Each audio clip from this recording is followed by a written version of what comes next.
साधना news विशेष में आज हमारे साथ मौजूद है राजस्व एवं आपदा प्रबंधन मंत्री, साथ ही युवा एवं खेल विकास मंत्री टंकराम वर्मा जी। उनका मैं बेहद स्वागत करना चाहूँगा साधना न्यूज के इस खास कार्यक्रम में। जी धन्यवाद। और मंत्री जी, कुछ लाइनें आपके इसी चैम्बर में लिखी हुई है आपको लेकर, जो मैं पढ़ पा रहा था, और बहुत सटीक लाइन है वो। उन सटीक लाइन को अगर देखा जाए तो वो छत्तीसगढ़ी में है। मैं कुछ लाइनों का यहाँ पे उल्लेख करना चाहूँगा। गुरु जी रहीन पहले टंकराम वर्मा जी, नौकरी ला छोड़ के शुरू करीन राजनीति। राजनीति के बहुत अच्छा हवे ये ज्ञान। तो आपको लगता है कि राजनीति का ज्ञान हो गया है? देखिए, राजनीति को मैं समाज सेवा का माध्यम मानता हूँ जी। कि आज यदि हम समाज में, गांव में किसी की मदद करना चाहते हैं, चाहे वो व्यक्ति के बारे में, चाहे समाज के या गांव के बारे में, तो राजनीति के बिना समाज सेवा संभव नहीं है। तो समाज सेवा करते करते राजनीति में भी आ गए और सबका आशीर्वाद रहा कि इस मुकाम तक पहुंचा दिए। तो राजनीति का कैरियर आप कितना मानेंगे? 2017 से मानेंगे या 3 दशक का आप राजनीतिक कैरियर मानेंगे, सामाजिक और राजनीतिक कैरियर? देखिए, मैं 93 से मानता हूँ जी। 93 से जब करुणा शुक्ला जी के साथ आया, उस समय से मैं सामाजिक और समाज सेवा और राजनीतिक रूप से सभी तरह से कामों में मैं सक्रिय हुआ था जी। तो 93 माने 30 साल हो गया जी। वो बात अलग है कि आज सीधे राजनीति में आकर के आज विधायक बन गई, ये अलग विषय है, पर अंदर से मैं सक्रिय था। विधायक के साथ मंत्री भी बन गए, आप उसको क्यों नहीं ऐड कर रहे? जी जी जी, ये बड़ी बात है ना। मतलब पहली बॉल में आपने छक्का भी लगाया और तालियां भी खूब बटोरी। देखिए, तो हमारे जो मतदाता हैं, हमारे जो नेता हैं जी, उन सब का आशीर्वाद है कि यहाँ तक पहुँचाए हैं। आपको कहीं भी एहसास हुआ कि आप मंत्री, आपको बनाया जाएगा? नहीं, ये तो मंत्री बनाने का तो हम सोचे नहीं थे, पर मन में जिज्ञासा थी कि एक दिन हम विधानसभा में चुन के आएंगे। इतना मतलब मेहनत कर रहे हैं लोगों के बीच, इतना हमारा छवि अच्छा बना हुआ है, तो वो तो था कि एक न एक दिन विधायक बनेंगे, आज नहीं तो कल, ये तो मन में था। लेकिन मंत्री बनना ये अलग विषय है। मंत्री बनना हमारे हाथ में था ही नहीं। विधायक बनेंगे ये था। विधायक बनेंगे, एक न एक दिन बनेंगे विधायक, ये हमारे मन में बिल्कुल संकल्प भाव था और संकल्प भाव से लोगों की सेवा कर रहे थे। सेवा तो आप पहले भी कर रहे थे। जी, उसी का परिणाम मैं 93 से, मैंने 30 साल बिता दिया मैं जी। लोगों के बीच रह के, लोगों के बीच काम करके मैंने 30 साल बिता दिया। और टीचर से ये जो मिनिस्टर तक की जर्नी है जी, इस जर्नी में अलग अलग पड़ावों को समझा जाए जी, तो सबसे महत्वपूर्ण पड़ाव आप क्या मानते हैं, जहाँ टर्निंग पॉइंट रहा आपकी ज़िंदगी का? देखिए 2016 में नहीं, वैसे हम श्रीमद् भागवत राम कथा तो 14 साल से, मेरे को 2008 से हम करा रहे हैं, पर 2016 के बाद से बहुत ज़्यादा अपना संपर्क को बढ़ा लिया और वहीं से हमारा जो स्वर्गीय सोनचंद वर्मा स्मृति फाउंडेशन का निर्माण किए और उस फाउंडेशन के माध्यम से जगह जगह कार्यक्रम कराए। उस समय से हमारा प्रचार प्रसार बढ़ा, लोकप्रियता बढ़ी और लोगों को ये लगने लगा कि टंकराम वर्मा को हमारे क्षेत्र का विधायक होना चाहिए। ये लोगों के मन में बात चलने लगी, लोग चर्चा करने लगे।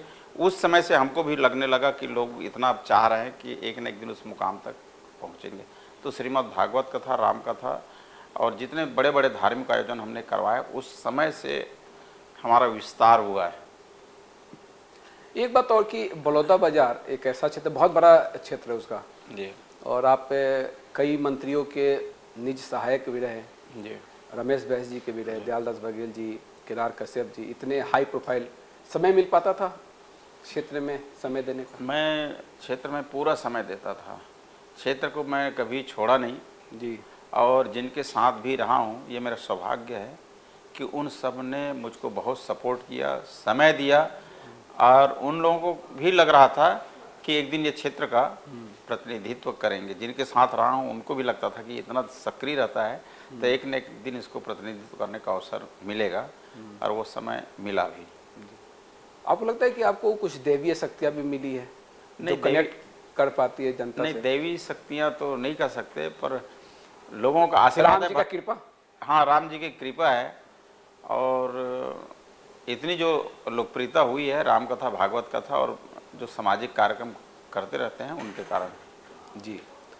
और ऐसे में चूंकि ये जो समय है ये राम राज का समय माना जा रहा है। जी मोदी जी की इरा में 2 टर्म्स तो पूरे हो चुके हैं। तीसरे टर्म में जिस तरह से अयोध्या में राम लला की प्राण प्रतिष्ठा जी हुई जी और देश में एक अलग ही माहौल है। आप उड़ीसा भी गए थे जी लोकसभा चुनाव के प्रचार प्रसार में, जी छत्तीसगढ़ में भी आपने प्रचार प्रसार किया। उड़ीसा से शुरू करना चाहूँगा। हाल फिलहाल में आपका सुंदरगढ़ में, जी। और शायद आप वहाँ का आपको कमान भी दिया गया मेरे को मिला था सुंदरगढ़ लोकसभा के अंदर में वीरमित्रपुर विधानसभा है जी। वहाँ, वो मिला था।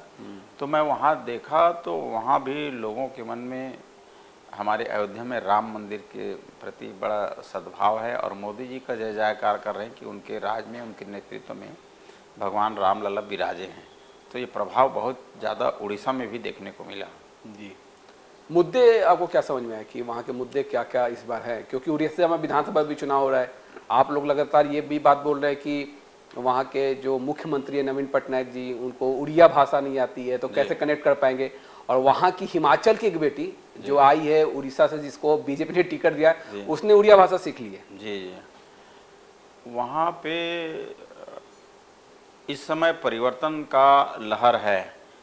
वो नवीन पटनायक जी काफ़ी मतलब ओल्ड एज के हो गए हैं और अस्वस्थ रहते हैं। जैसे लोगों ने बताया कि कभी मुलाकात करते नहीं हैं, मिलते नहीं हैं, मिल नहीं पाते जी। और वहाँ की सरकार को बताया कि अब पटनायक जी नहीं चलाते हैं, उनका वहाँ पे पांड्या हैं वो सरकार चला रहे हैं बोले। तो इससे काफ़ी उड़ीसा के लोगों में आक्रोश है और उस आक्रोश के कारण ही पटनायक सरकार वहाँ से हट जाएगी और भारतीय जनता पार्टी की सरकार आ जाएगी। एक भ्रष्टाचार का भी मुद्दा बार बार आप लोगों के द्वारा उठाया जा रहा है। पीएम मोदी जी भी गए, पूरी में उनकी जो रोड शो हुई काफ़ी तारीफ भी हुई जी। और भावनात्मक तौर पे, धार्मिक तौर पे लोगों से जुड़ाव बीजेपी का वहाँ पे है, लेकिन भ्रष्टाचार का मुद्दा लगता है वहाँ पे है। देखिए, लगातार कई वर्षों से वो सरकार है और केंद्र सरकार की जो हमारी योजनाएं हैं, जैसे जल जीवन मिशन योजना है, प्रधानमंत्री आवास है, आयुष्मान कार्ड जो लोगों गरीबों का बनना था वो बन नहीं पाया है वहाँ पे जी। और जो फ़ायदा गरीबों को मिलना चाहिए वो फ़ायदा गरीबों को नहीं मिल रहा है। आज भी वहाँ के लोग अपने इलाज के लिए तरस रहे हैं, उनको स्वयं के खर्च से अपना इलाज कराना पड़ रहा है। तो बहुत सारा चीज़ तो है वहाँ पे। और क्या आपको लगता है कि उड़ीसा में जो जनप्रतिनिधि है जी और जो जनता है, क्योंकि लंबे समय तक जी बीजेडी की वहाँ पे सरकार रही, बीजू जनता दल की, वो कनेक्टिविटी है, एक जो आत्मीय संबंध का माना नहीं, जाता है? वैसा देखने को नहीं मिला। बताया आपको कि पटनायक जी अस्वस्थ रहते हैं जी। पब्लिक से उनका कोई मुलाकात नहीं है, पब्लिक से उनकी दूरी बढ़ गई है और वहाँ जो पांड्या है वो उसके हाथ में पूरा कमान है। तो उड़िया लोग चिढ़े हुए हैं कि हमारे प्रदेश का राजा हमारा ही आदमी बनना वहाँ से आपने, आपकी पार्टी ने राष्ट्रपति भी दे दिया है, जी द्रौपदी मुर्मू। जी।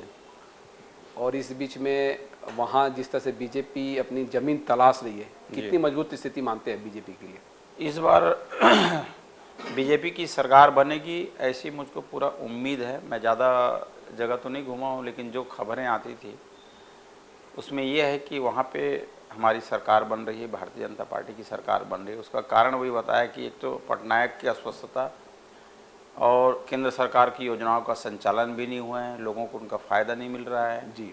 और पांड्या जो है खुद सरकार को चला रहा है। तो वहाँ के एमएलए एमपीज़ भी नाराज़ हैं उनसे। उड़ीसा के अलावा और कहाँ कहाँ जाना हुआ आपका? नहीं, मैं केवल उड़ीसा ही गया था जी। अभी। कल परसों मेरा फिर जाने का है, जहाँ पे 1 जून को चुनाव है, वहाँ के लिए मैं फिर निकलूँगा। मुझको मिला है अभी बड़ी पारा विधानसभा जो मयूरभंज लोकसभा में आता है। अच्छा, काफ़ी महत्वपूर्ण है वो मयूरभंज का क्षेत्र। तो वहाँ पे मेरा जाना है। चलिए छत्तीसगढ़ में समझते हैं, क्योंकि छत्तीसगढ़ में लगातार 11 में 11 सीट जीत का दावा बीजेपी कर रही है। जी 11 में 11 सीट पे जीत को लेकर आप आशान्वित हैं? मैं पूरी तरह से आश्वस्त हूँ, क्योंकि ये देखिए हमारे मोदी सरकार की योजनाएं और विधानसभा चुनाव में जो गारंटी दिए थे मोदी जी का गारंटी, हमारे माननीय मुख्यमंत्री विष्णु देसाई जी ने उस गारंटी को धरातल पर लाया है और लोगों तक योजनाओं को पहुंचाया है। आज योजना मिलने से यहाँ के सभी लोग खुश हैं, चाहे महतारी वंदन कर लीजिए, चाहे बोनस कर लीजिए, चाहे पीएम आवास है, चाहे किसानों को जो फसल की बढ़त हुई कीमत, बहुत लंबा अमाउंट लोगों को मिला है। तो खुशहाली है, उत्साह है लोगों में। तो यहाँ 11 की 11 सीटें आएंगी। खुशहाली आपके चेहरे पे भी हमेशा दिखती रहती है, कभी सिक्कन नहीं देखा गया, ऐसा लोग भी बोलते हैं कि मंत्री जी तो हमेशा एकदम खुश मिजाज रहते हैं जी। और हम सार्वजनिक मंचों से भी आपके गीत सुनने को मिलते हैं। जैसे एक गीत तो हम ही लोग ने चलाया था, या हाँ और आप गीतों के जरिए तत्कालिक मुद्दों को भी रखते हैं, जी जो जोड़ता है, कनेक्ट करता है लोगों को। जी जी। ये पलायन के दर्द को आप रख रहे हैं, गांव से जो शहरों की तरफ जो पलायन हो जाता है। हाँ, ये पलायन नहीं है एक्चुअल में। ये जो है गांव के लोग शहर के तामझाम को देख करके शहर जाना चाहते हैं, शहर में बसना चाहते हैं। यार वहाँ तो ये देखने को मिलता है, ये है, हम गांव में हैं, चिखला में हैं, कीचड़ में हैं, ऐसी हैं, हम गंवैया हैं, तो चलो शहर चलते हैं वहाँ। ऐसा एक भाव है, पहले था, अब आज तो रोजगार के कारण, बहुत व्यवसाय के कारण, बहुत से कारण आ रहे हैं, पर शुरुआत में उसकी मूल भावना वही थी कि इसका शुरुआत लाइन वो था, चल शहर जातिन रे भाई, गाँवेला छोड़ के शहर जाबू। ये उनका था कि गांव को छोड़ के शहर चलते हैं। आगे थोड़ा सा और 2 लाइन जोड़ देंगे तो बहुत बेहतर होगा, क्योंकि आप काफी लयबद्ध तरीके से गाते हैं। नहीं, लेकिन कमजोरी है कि सबको भूल गए हूँ, देखता हूँ तो गा पाता हूँ। लेकिन इसमें तो आप देख नहीं रहे, ये तो मंच से आप जब गा रहे हैं, इसमें तो आपने दम इस गीत को, ये इसी का शुरुआत है। हाँ, तो उसके बाद फिर वो पंक्ति शुरू होता है। चलिए एक चीज मैं और आना चाहूंगा कि गांव और शहर का आपने जिक्र किया जी। आपने लगता है गांव का विकास मजबूती के साथ होना चाहिए, जिस तरह से अभी सरकार की योजनाएं चल रही हैं सब गांव के विकास के इर्द गिर्द ही है, क्योंकि भारत की आत्मा गांव में ही बसती है। क्योंकि आप वहीं से आप निकले हुए हैं और आज आप छत्तीसगढ़ में मंत्री हैं, तो निश्चित तौर पे ग्रामीण परिवेश को आप भली भांति समझते हैं। देखिए गांव का, हमारे जैसे आप राजनीति से हट के भी अगर सोचेंगे या देखेंगे जी, 15 साल जो डॉक्टर रमन सिंह की सरकार थी, 15 साल गांव की दशा में भी परिवर्तन आया। शहर को तो आप देख ही रहे, शहर में रहते हैं कि रमन सिंह के कार्यकाल में कितना विकास हुआ। आप गांव में जा कर के देखिए, सड़क, नाली, पुल, पुलिया, स्कूल, बिल्डिंग इतना बना है 15 साल में। मेरे गांव में ही आने जाने का साधन नहीं था, स्कूल नहीं था, माने 15 साल में काया पलट हो गया है। अभी जो 5 साल भूपेश बघेल का था वो 0 हो गया। अब फिर भाजपा सरकार आ गई, बता रहा हूँ, गांव के सरपंच लोग खुश हो गए, अब काम मिलना शुरू हो गया। तो ये हमारा जो 5 साल भूपेश बघेल वाला था ये पीछे ले गया, विकास अवरुद्ध हो गया। और आजकल हर गांव में जल जीवन मिशन से घर पहुंच पानी है, गैस सिलेंडर सब यूज़ कर रहे हैं, सबके यहाँ शौचालय की व्यवस्था है जी, सबके घर पक्का बनने लग गया है। गली आपका सीसी रोड मिलेगा, रंगमंच गांव-गांव में मिलेगा, सार्वजनिक भवन मिलेगा। तो अब बहुत आगे बढ़ गए हैं। एक समय था कि गांव में बैठक केवल और केवल पेड़ के नीचे होता था, कोई भवन नहीं था। आज आप चले जाइए, आपको भवन मिलेगा सब गांव में, कार्यक्रम के लिए रंगमंच। अब आबादी बढ़ रही है तो गांव का भी विस्तार हुआ है, गांव के लोग भाटा में जाके बस रहे हैं। तो लेकिन गांव का बहुत अच्छा हुआ है, विकास हुआ है। भूपेश बघेल के कार्यकाल को 0 क्यों मानते हैं? 0 इसलिए कि कहीं कुछ दिया ही नहीं। वो दावे से नहीं बोल सकता कि मैं इस गांव में इतना ये काम कराया हूँ। लेकिन उनके जो दावे थे उस सरकार के, तमाम दावे हाँ किसानों को लेकर, क्योंकि किसानों का मुद्दा काफ़ी बड़ा मुद्दा रहा। आप लोगों ने भी 3100 रुपये आपने किया, लिहाजा आपकी सरकार आई। जी। तो उन्होंने गांव में विकास कुछ किया नहीं जी, है ना, सिर्फ भ्रष्टाचार हुआ। सिर्फ भ्रष्टाचार हुआ। और आपने राजीव युवा मितान क्लब भी बंद, राजीव युवा मितान क्लब के, चाहे गौठान जो लाए थे, गौठान योजना में तो पूरा जम के भ्रष्टाचार हुआ। खेल गाँव- विभाग में भी काफी भ्रष्टाचार हुआ। जी हाँ, खिलाड़ियों का सम्मान नहीं होता था। खिलाड़ियों का सम्मान नहीं हुआ। ये आरोप था कि ऐसा था ही नहीं, क्योंकि नहीं, वो अभी आपने सम्मान करवाया आते ही सरकार में। वो तो सत्य है। जो युवा क्या राजीव युवा मितान क्लब, उसमें 150 करोड़ या कितने का था, सबको यहाँ से बुक कर दिया अपने कार्यकर्ताओं को, क्षेत्र में कुछ हुआ ही नहीं जी। युवाओं का कुछ विकास ही नहीं हुआ, तो उसको हमको फिर मजबूरी में उसको बंद करना पड़ा है, उसको चैप्टर क्लोज कर दिए। खिलाड़ियों को जो आपने सम्मान किया, क्योंकि खिलाड़ियों के आंसू भी छलक आए थे जी जब आपने सम्मान किया, 2 साल के साथ आपने एक साथ सम्मान कर दिया। जी जी, आगे भी और अच्छा करेंगे।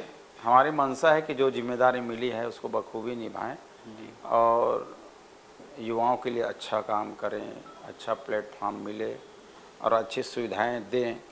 ये हमारी, आप भी खुद युवा हैं, युवा एक सोच आप रखते हैं। जी भारत युवाओं का देश है और छत्तीसगढ़ भी उससे अछूता नहीं है, क्योंकि यूथ जो ताकत है वो छत्तीसगढ़ देश का निर्माण कर सकती है। जी क्योंकि आपकी पार्टी का विजन है 2047 का, जी और 2047 का विजन तभी पूरा होगा जब हम यूथ को एक मार्ग दे पाए। बखूबी आप कर रहे हैं, क्योंकि मैं किताबों में भी देख पा रहा हूँ कि दिशा, आप युवाओं को दिशा देने की कोशिश कर रहे हैं। जी भले ही धर्म के सहारे एक दिशा तो दे रहे हैं। जी। तो मैं वही कहता हूँ कि केवल नौकरी पा लेना, कोई पद में आ जाना या धन संग्रह कर लेना, ये जीवन का उद्देश्य नहीं है। जीवन का उद्देश्य सबको साथ लेकर के एक अच्छे रास्ते पे ले चले युवाओं को। आज के समय में सबसे मुश्किल काम हो गया है। युवाएं सब क्षेत्र में तो जा रहे हैं, पर उनके साथ में कहीं ना कहीं नशा का रोग जो है लग रहा है, और नशा का रोग न लगे या उससे बचे, उसके लिए ज़रूरी है कि हम संस्कार को जीवन में अपनाएं। ये राम कथा, श्रीमद् भागवत कथा हमको धर्म से जोड़ करके रखती है, धर्म के रास्ते पे ले चलती है। इसलिए युवाओं से तो मैं यही आग्रह करता हूँ कि आप जिस क्षेत्र में काम कर रहे हैं, मर्यादा में, अनुशासन में, और साथ ही आप बुराइयों से बचें। क्योंकि मैं दिशा में ये भी देख रहा था कि आप तो युवाओं को एक नई सोच दे रहे हैं, लेकिन सनातन धर्म में जो सभी का सम्मान है जी उस सभी समाज के वर्गों का सम्मान की बातें निहित है। क्योंकि एक नारी शक्ति को लेकर मैं देख रहा था कि नारी शक्ति का अपमान होते देख मौन न रहे, ये आपने कहा है। और जी, अभी आप जी। देखिए कि रात का खेड़ा का प्रसंग हो गया, वो दिल्ली में एक अलग मुद्दा उठ गया। मतलब पार्टी के अंदर अगर नारी का सम्मान नहीं रहेगा, जो बीजेपी इस बार काफी जोर शोर से उठाती नजर आ रही है। जी, नारी का सम्मान तो होना चाहिए। जिस घर में नारी की सम्मान होती है वहाँ देवता रमते हैं, बोलते हैं। और आप इसे भली बात ही समझ रहे हैं, तभी तो आपने ये लाइनें लिखी हैं। जी जी, मुझे लगता है ये हस्तिनापुर के जी। सभा का जिक्र दृश्य है। हाँ, जिक्र है द्रौपदी वाला प्रकरण। आपकी पार्टी भी तो नारियों के सम्मान में, नारी महिला आरक्षण, जी जी, जब अगली बार चुनाव होगा तो परिसीमन होगा तो उसके बाद में यहाँ पे 33% 33% मिल जाएगा। ये हमारे मोदी जी की बहुत बड़ी उपलब्धि है, भारतीय जनता पार्टी की उपलब्धि है, और उनको उनका हक अधिकार तो मिलना ही चाहिए। और यहाँ पे मातारी बंधन योजना के तहत आप प्रत्येक महीने दे रहे हैं 1000 रुपया, लेकिन वो कांग्रेस भी 1 लाख रुपये बोल रही है कि उनकी सरकार आएगी तो 1 लाख रुपये वो देंगे सालाना। लगता है कि ज़मीन पर उतर पाएगी? देखिए, उन्होंने तो 2018 में वादा किया था कि जिसका उम्र 65 साल हो जाएगा 1000 देंगे, 70 हो जाएगा उसको 1500 देंगे। जी, तो पता है सबको, 1000 छोड़िए 100 रुपये ही नहीं दे पाए किसी को, तो उनके घोषणा पे कोई विश्वास नहीं रखते। आपको लगता है कि जनता का विश्वास नहीं है कांग्रेस के साथ? नहीं, बिल्कुल नहीं है जी, बिल्कुल नहीं है। राजनीतिक तमाम गतिविधियों के अलावा आप और किन किन क्षेत्रों में काम करना पसंद करते हैं हॉबी के तौर पे? क्योंकि आपके पास जो विभाग है, जी, खेल भी है, युवाओं का मार्गदर्शन भी है, राजस्व भी है, आपदा प्रबंधन भी है। मैं गीत संगीत में ही काफ़ी रुचि लेता हूँ। मैं समय जब भी मिले तो लगता है कि थोड़ा सा उसमें बैठना चाहिए। हमारे दर्शकों के लिए कुछ लाइनें जो आप बता सकते, कह सके, जो आपके जहन में हो। देखिए, अब क्या कोई गीत का बोल? हाँ, ऐसा? कोई भी बोल, मतलब चल संगी जुर मिल कमाबो रे, करम खुल गे, पथरा मा पानी ओ गराबो, धरती में सोना उपजाबो, चल संगी जुर मिल कमाबो रे, कर्म खुल गे पत्थरमा पानी ओगराबो, धरती में सोना उपजाबो। ये तब होगा जब जुर मिल के करेंगे, बड़ा सा बड़ा काम हो जाएगा। पत्थरा से भी पानी निकाल लेंगे, पत्थरा से भी पानी सोना निकलेगा। उगलेगा धरती। जी जी, पहले गानों में भी ये खूब सुनने को मिलता था, बहुत बहुत लेकिन भाव से आज भरे आपको रहते लगता है थे। कि मेहनत कश जो युवा है जी वो इस ओर अग्रसर है? देखिए, कहीं भी सफलता तभी मिलेगी जब हम पूरी निष्ठा ईमानदारी के साथ उस काम में लगे रहें। हर काम अच्छा है, काम को अपन मंदिर मान ले, पूजा मान ले, तो जीवन में सफलता मिलेगी ही। कर्म ही पूजा है, कर्म मतलब ही एक लाइन। पूजा है। जी जी, कर्म ही पूजा है, और मेहनत का दूसरा कोई ऑप्शन नहीं उसका कोई ऑप्शन नहीं। शॉर्टकट में आदमी कहीं न कहीं गिरेगा। है, इसलिए आपने कभी शॉर्टकट अपना नहीं, रास्ता नहीं शॉर्टकट अपनाया? कभी नहीं अपनाया, जी। और हमेशा संतुष्ट रही है तो भी, अभाव में भी, है ना। और अब कुछ है तो आपने राजनीतिक गुरु किसे मानेंगे? राजनीतिक गुरु हमारे अटल बिहारी वाजपेयी जी माननीय, उनके जीवन को पढ़ा हूँ।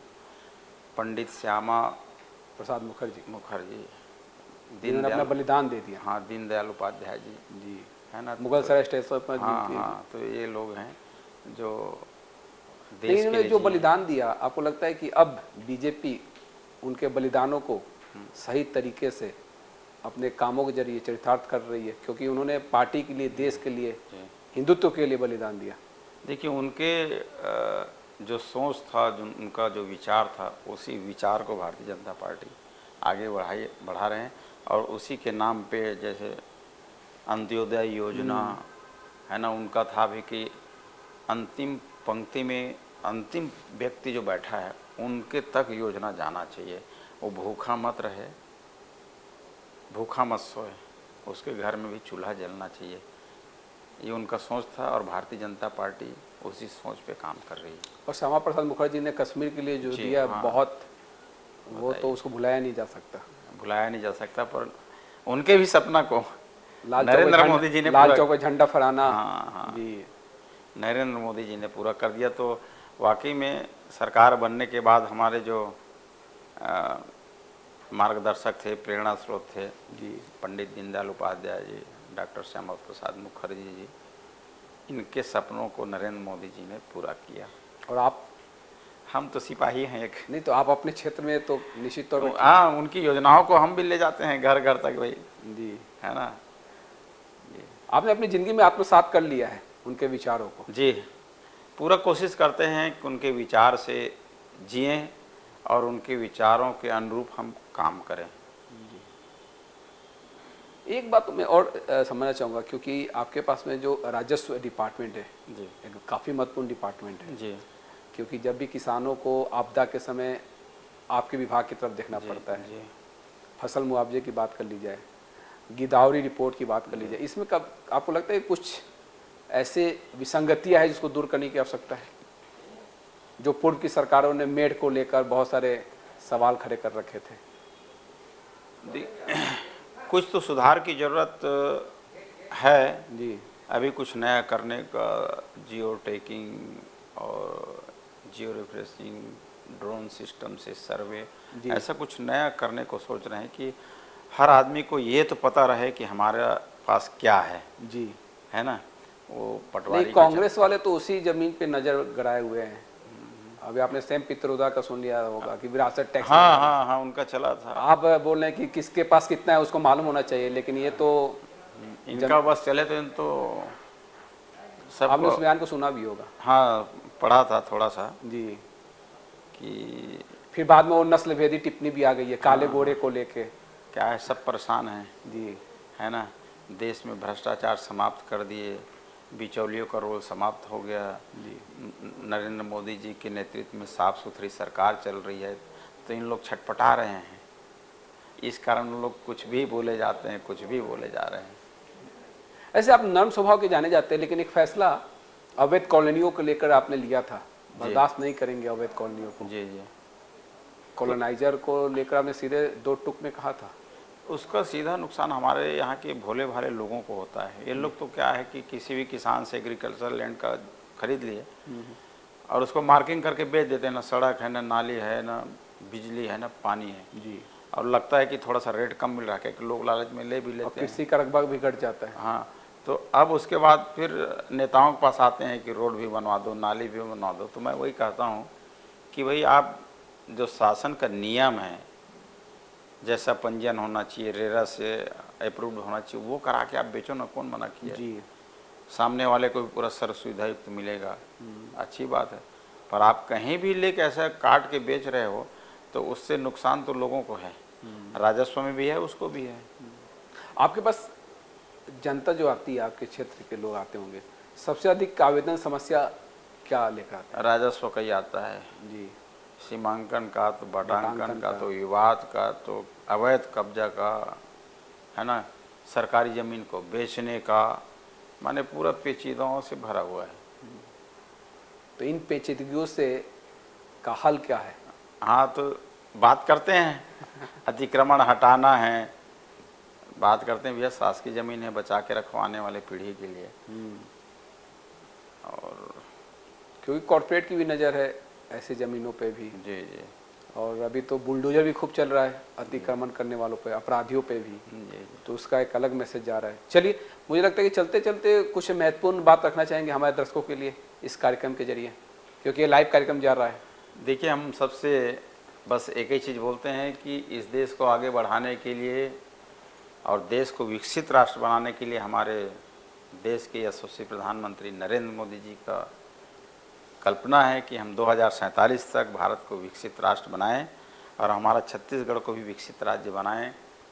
इनमें सबका सहयोग होना चाहिए और ऐसे नेतृत्वकर्ता जिसका जीवन इस राष्ट्र को समर्पित है, उसके हाथ को मजबूत करें और देश को फिर से सोने की चिड़िया बनाएं। यही और आपके जैसा नरेंद्र मोदी जी का सिपाही होगा तो निश्चित तौर पे राष्ट्र विकसित होगा ही होगा। और आप देखिए कि इकोनॉमी की जो बात हो रही है, थर्ड लार्जेस्ट इकोनॉमी भारत की हो, उसको लेकर भी युवाओं को जोड़ने का, नारियों को जोड़ने का, क्योंकि इसके बिना कभी सोचा ही नहीं जा सकता। तो जो विजन है वो विजन निश्चित तौर पे किस तरह से सफल होगा, जब तभी होगा जब छत्तीसगढ़ विकसित होगा, भारत विकसित होगा, भारत का प्रत्येक राज्य विकसित होगा। जी। तो आज काफ़ी बहुमूल्य समय दिया मंत्री टंकराम वर्मा जी ने, मैं उनका तहे दिल से शुक्रिया अदा करना चाहूँगा इस समय के लिए। साधना न्यूज़ विशेष में बस इतना ही। खबरों का सिलसिला जारी रहेगा। Back to